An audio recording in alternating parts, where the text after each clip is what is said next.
Monsieur Abderrazak Zekdoudi.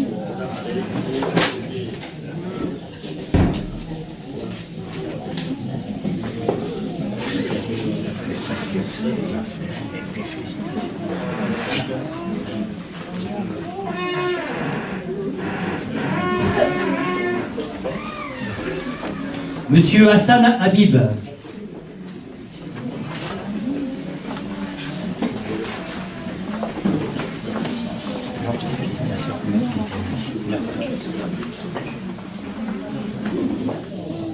Madame Judith Tel Elsia.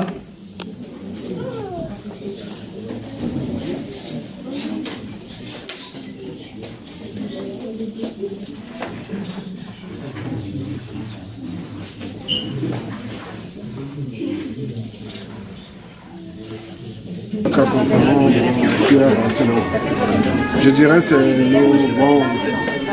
le bouquet final d'un parcours d'intégration. Ils sont entièrement intégrés. Nous vivons en maîtrise depuis une vingtaine d'années. D'accord. On est très fiers vu tout notre parcours. Donc, là, on se reconnaît par rapport aux valeurs de la France qui sont la liberté, l'égalité et la fraternité. Donc, on est très émus et très fiers en même temps. D'accord. Merci. C'est la traditionnelle cérémonie de remise des décrets de naturalisation. D'accord. C'est une cérémonie importante, ça, pour les habitants qui étaient là. C'est un moment important et qui doit être important. Et important pour les gens qui deviennent citoyens français. Mais c'est aussi un moment important pour la République parce que on ne devient pas citoyen français par le hasard et par la simple remise d'un papier, comme si c'était une simple formalité administrative. C'est un acte qui doit revêtir un caractère solennel. Donc on essaie de donner à cette petite réunion, à cette petite manifestation une certaine dimension pour livrer un certain message pour que chacun comprenne toute l'importance de ce qui est en train de se passer derrière tout ce que cela représente de devenir citoyen français à travers des droits, des devoirs, l'appartenance à un grand pays, à une nation. Et je pense que toutes celles et ceux qui sont là sont très sensibles à ce qui peut être dit, et à la façon dont on le dit, et la façon dont on réunit un certain nombre d'élus, de représentants des ordres nationaux pour leur délivrer un petit message. Vous êtes français depuis plus de 20 ans? Oui. C'est votre maman? Et donc elle vient d'acquérir la nationalité française. Et est-ce que vous pouvez lui demander quel effet ça lui fait?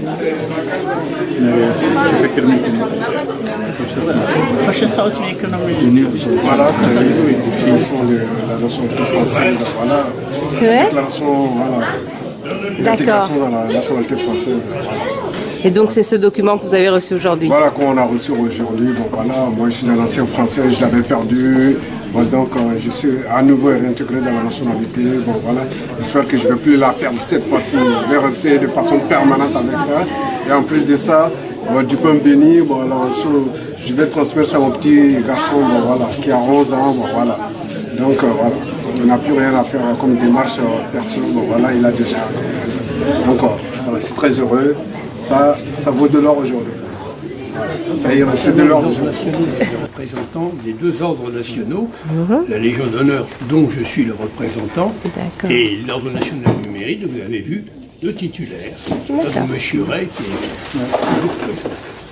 Voilà. Quelquefois, il y a également un représentant de la mairie militaire. Hein. Voilà. Alors, comme a dit monsieur le sous-préfet, c'est pour représenter un petit peu ce que la France est capable de produire, finalement. Hein. C'est important.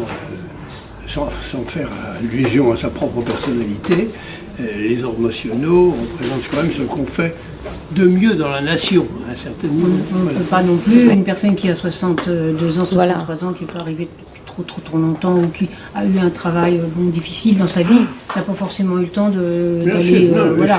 Donc il faut quand même aussi respecter les personnes. Bien sûr. Voilà. Bien sûr. Et puis il y a des gens qui ont des origines ou des situations de famille compliquées ou des situations d'origine, voilà, de vie de leur pays différent. C'est pas un examen qui vise à, voilà. qui vise à évaluer ni à piéger. On leur met pas une note. Hein. Voilà. On essaie de mesurer Leur degré de connaissance. Leur degré d'attachement peut-être aux valeurs. Déjà de connaissance